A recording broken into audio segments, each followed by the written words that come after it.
야고보서 2장 오늘 본문의 말씀은 1절에서 13절까지의 말씀입니다. 내 형제들아, 영광의 주 곧 우리 주 예수 그리스도에 대한 믿음을 너희가 가졌으니 사람을 차별하여 대하지 말라.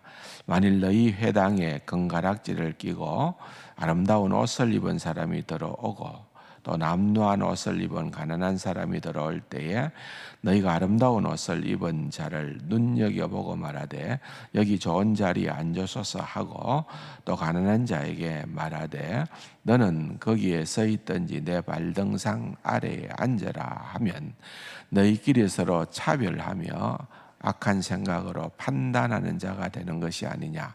내 사랑하는 형제들아, 들을지어다. 하나님이 세상에서 가난한 자를 택하사 믿음에 부유하게 하시고 또 자기를 사랑하는 자들에게 약속하신 나라를 상속으로 받게 하지 아니하셨느냐. 너희는 도리어 가난한 자를 업신여겼도다. 부자는 너희를 억압하며 법정으로 끌고 가지 아니하느냐. 그들은 너희에게 대하여 일컫는 바 그 아름다운 이름을 비방하지 아니하느냐.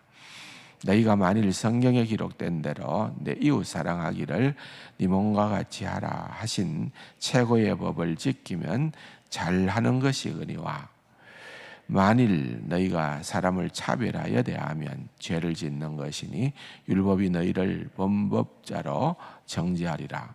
누구든지 온 율법을 지키다가 그 하나를 범하면 모두 범한 자가 되나니 간음하지 말라 하시니가 또한 살인하지 말라 하셨은즉 네가 비록 간음하지 아니하여도 살인하면 율법을 범한 자가 되느니라.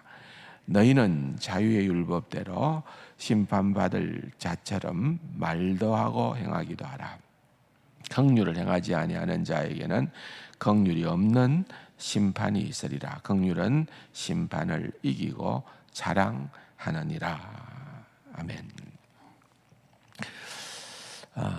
지금에 와서는 사실은 이 야고보서가 성경 전체를 놓고 볼 때는 꼭 필요한 말씀이다라고 그렇게 공감을 합니다. 그렇죠. 믿음은 오늘 본문을 조금 지나서 22절, 2장 22절이 굉장히 의미 있는 말씀인데 내가 보거니와 믿음이 그의 행함과 함께 일하고 행함으로 믿음이 더욱 온전해진다. 여러분, 나뉘어질 수 없다는 거예요. 믿음 동전의 양면과 같이.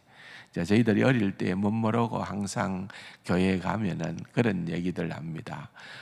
그런 어떤 토론에 아주 즐겨 들어서는 주제가 믿음이냐 행함이냐, 믿음이 먼저냐 행함이 먼저냐, 뭐 이런저런 그런 어떤 얘기들을 하는 그런 경우들이 생각이 납니다. 근데 사실은 그렇게 구분할 부분은 아닌 거예요. 여기 22절의 말씀이 잘 균형을 잡고 있습니다. 종교개혁가 가운데 대표적인 인물이죠. 말틴 루터는 그가 쓴 그 야고보서 주석의 서론에 보면은 이 야고보서를 지푸라기 복음이다고 그렇게 얘기를 했습니다. 지푸라기라고 하는 것은 좀 하찮다는 그런 의미로 받아들일 수가 있지 않습니까? 성경 말씀에 종교개혁가 말틴 루터와 같은 그런 뛰어난 그 신학자가 왜 야고보서를 그렇게 평가했는가? 초기의 평가입니다. 나중에는 좀 그의 삶이 달라지기는 했습니다만은 초기의 평가에 그 야고보서의 주석을 쓰면서 서론에 그렇게 얘기를 하고 있는 겁니다. 그런데 그것은 우리가 조금 더 깊이 이해를 해야 되는 부분이 있는데 그것은 뭔가 하면은 그 당시에 시대적 종교개혁이 일어났던 시대적 배경입니다.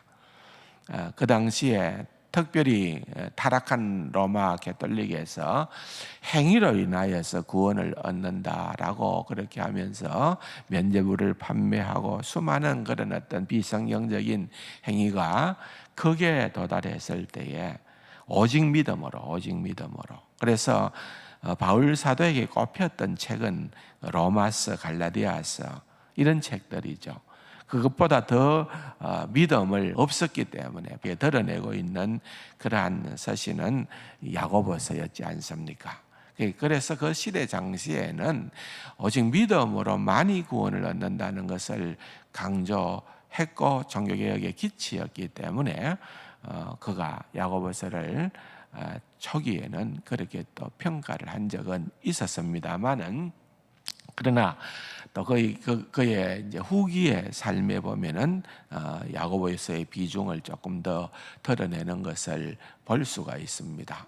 그러나 어쨌든 우리는 성경 전체를 가지고 있는 것이고, 물론 사실은 우리 야고보서에서는 보면은 오늘 우리가 읽어보았던 1절의 말씀에 예수 그리스도라는 말이 딱 한 번 등장을 합니다. 그래서 예를 들어서 복음의 핵심적인 내용, 또 십자가와 예수 그리스도의 부활, 또한 이 모든 것들에 대한 내용이 드러나지를 않기 때문에 조금 이렇게 복음의 주류에서는 한편으로는 밀리는 듯한 그런 느낌을 줄 수도 있는 거예요. 그러나 또 다른 성경에서 그런 부분들이 많이 강조되어져 있기 때문에 야고보서는 또 다른 측면에서 그런 부분들을 그들이 말하지 아니하는 부분들을 실천적 믿음을 강조하고 있다. 그렇게 여러분들이 이해를 하시면 좋습니다. 그 가운데 오늘 한 예가 드러나는 것인데, 그건 뭔가 하면은 그 당시 시대에 만연했던 그런 차별의 문제였습니다. 이것은 수천 년이 지난 오늘 우리의 시대에도 별로 달라지는 바는 없는 거죠. 조금 더 그것이 내면화되었을는지는 몰라도 우리 모두에게는 이런 어떤 본성이 들어 있습니다.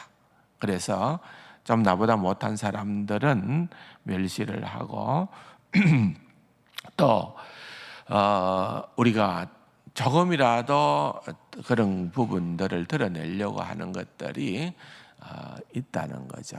그런데 세상은 그렇다 하더라도 여러분, 교회는 그렇게 해서는 안 된다라고 하는 것을 야고보, 예수님의 동생 야고보가 지금 말을 해주고 있는 것이죠. 그래서 다른 것들은 어떤 의미에서는 다른 것들을 다 잘 지킨다 하더라도 한 가지 죄를 범하게 되면은 율법 전체를 범하게 되어졌다는 그러한 표현처럼 차별은 죄다 하고 분명히 규정을 하고 있는 것입니다. 그래서 그와 같은 것들을 없이 하는 방법은 결국은 사랑하는 것이다. 또 뿐만 아니라 긍휼함의 사람이 되어야 된다 하고 오늘 13절 마지막 절에서 말을 하고 있습니다. 긍휼이 없는 심판, 긍휼을 행하지 않는 자에게는 긍휼이 없는 심판. 긍휼이 없다는 말은 무자비한 심판이 있다는 거예요. 그러나 긍휼은 심판을 이긴다고 했는데, 이긴다는 이 말은 긍휼은 심판을 압도한다는 말입니다. 이 긍휼이라는 단어가 우리 수요일 날마다 엘레오서 찬양단이 서는 그 엘레오스라는 헬라 말이, 신약 성경의 헬라 말이 긍휼이라는 말인데, 이것은 또 구약 히브리어 단어로 보면은 그것은 헤세드, 주님의 인자하심, 언약적 사랑을 얘기하기도 하고, 라훔이라는 것, 이사야서 우리가 공부할 때 40장에 위로라는 말, 그런 표현이 라훔이라는 말인데, 그것도 또한 이렇게 엘레오스라는 말로 번역을 하기도 했습니다.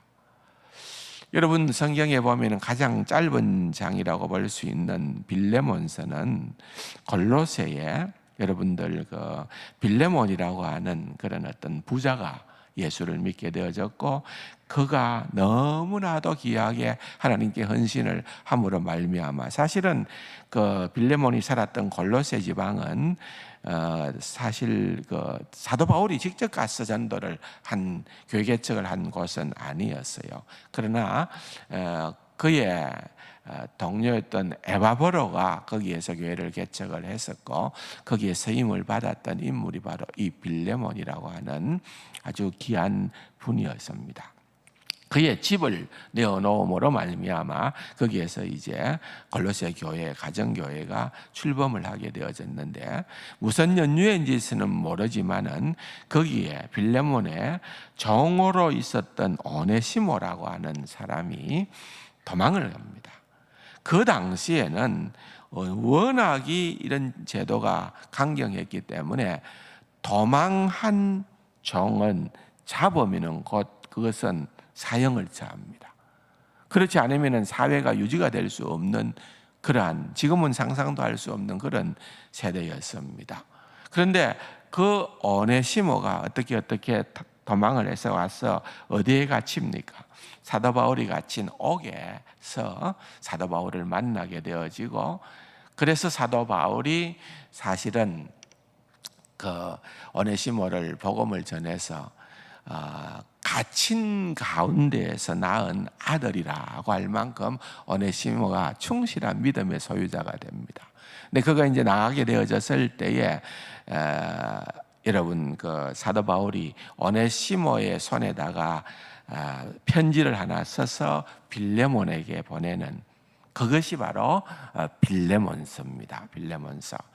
너는 사실은 그 당시의 사회적인 환경으로 봐서는 마땅히 처리해야 될 그러한 도망간 그런 나쁜 종 오네시모지만은 지금은 그렇지 않다. 주님 안에서 한 형제요, 한 가족이다. 네가 그것을 품고 용납을 해야 된다.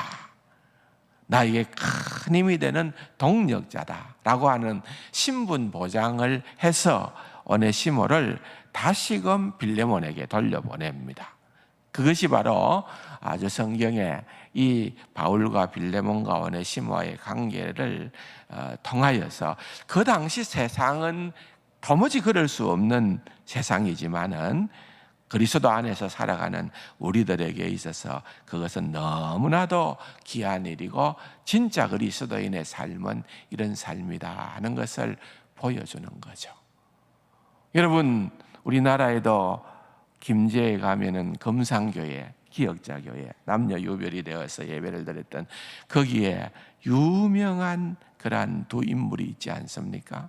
담임 목사를 했던 이자익, 또한 그 교회 장로를 했던 조덕삼 장로님, 그 두 분은 원래 조덕삼은 하나의 지주였습니다. 큰 부자였는데 그가 선교사를 통하여서 예수를 믿게 되어졌는데, 그때에 선교사를 통하여서 그 집에 머슴으로 있었던, 사실은 이 남해에서 부모를 잃고 홀몸이 되어져서 그냥 맨몸으로 그냥 살궁리를 하기에 올라갔다가 거기에까지 도달한 이자익이라고 하는 그러한 머슴도 거기에 있었습니다. 그래서 선교사를 통하여서 같이 예수를 믿고 같은 날 세례를 받고 같은 날 집사가 되는 머슴과 주인이 그렇게 되어졌습니다.